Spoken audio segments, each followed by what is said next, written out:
Hey guys, welcome to another video of Telegram bot using Python. In this video, I'm gonna show you how to create a reply keyboard in your bot. Let's see. When I hit menu button and send start command, I see this message. Check the following buttons. These two are reply keyboard and reply buttons. When I hit button 1, I see this message, and when I hit button 2, I see another message. To create reply keyboard, I need to first import that. So from talbot.types import reply keyboard markup. Then I need to define my keyboard. So I define my keyboard as reply keyboard.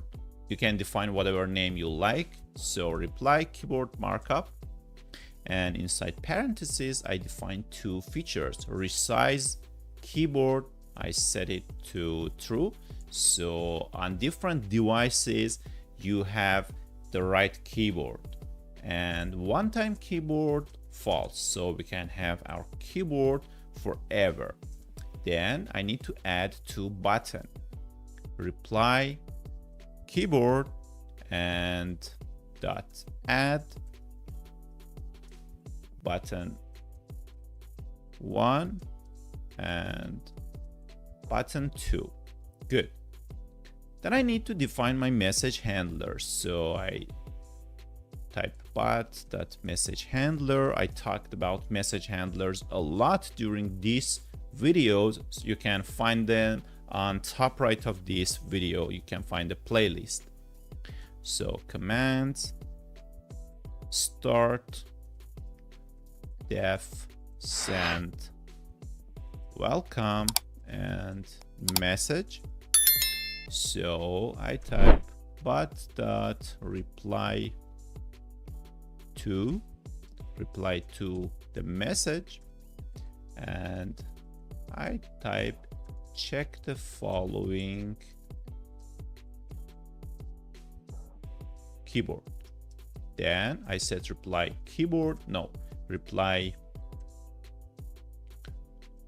markup equal to reply keyboard. That's good.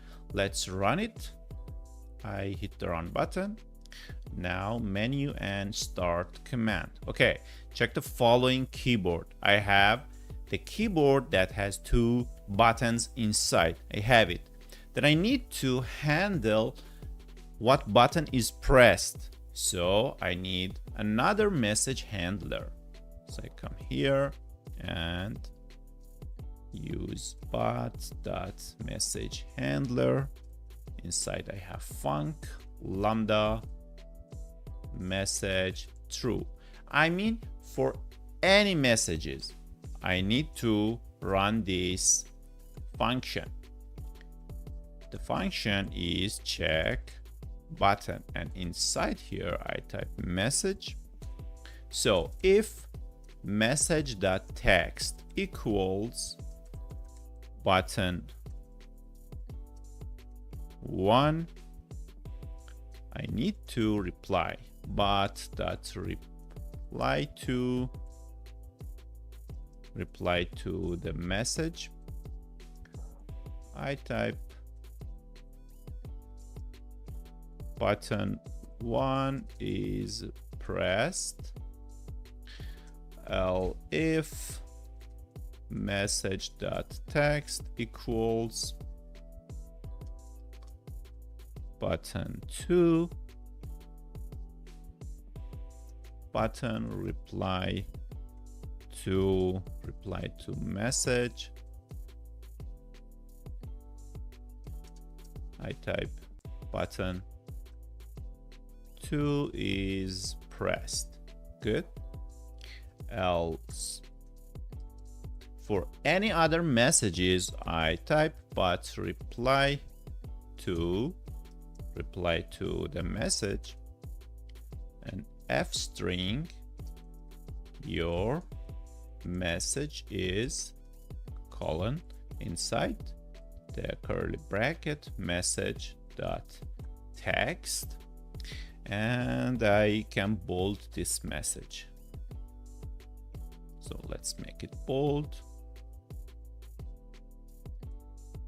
Because I'm using HTML here, I need to set parse mode equal to HTML. Good. Let's stop the bot and run it again. Okay.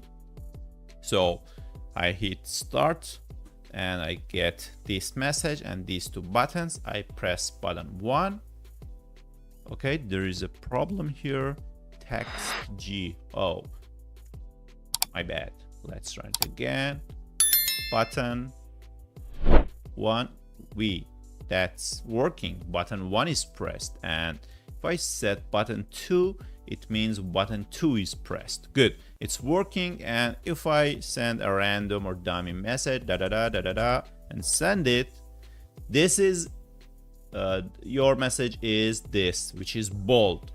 So let's talk about what we did here. At first, at this part, I defined my keyboard and added 2 buttons to this keyboard. Then I add this keyboard to my message handler through reply markup. So whenever start is sent to the bot, the user gets the message and the keyboard and buttons. So to handle the messages that are sent from the buttons, or to handle the pressing of the buttons, I need this message handler. So I get the text of message and check if it's button 1 or button 2. So I can send different messages based on button 1 or button 2. And if any other message is sent to the bot, I send it back to the user in bold format. That's it for today. Go through the code and practice and learn it. If you have any question, comment it below and give the video a thumbs up so you can come to another video to see what else we can do with this Telegram bot.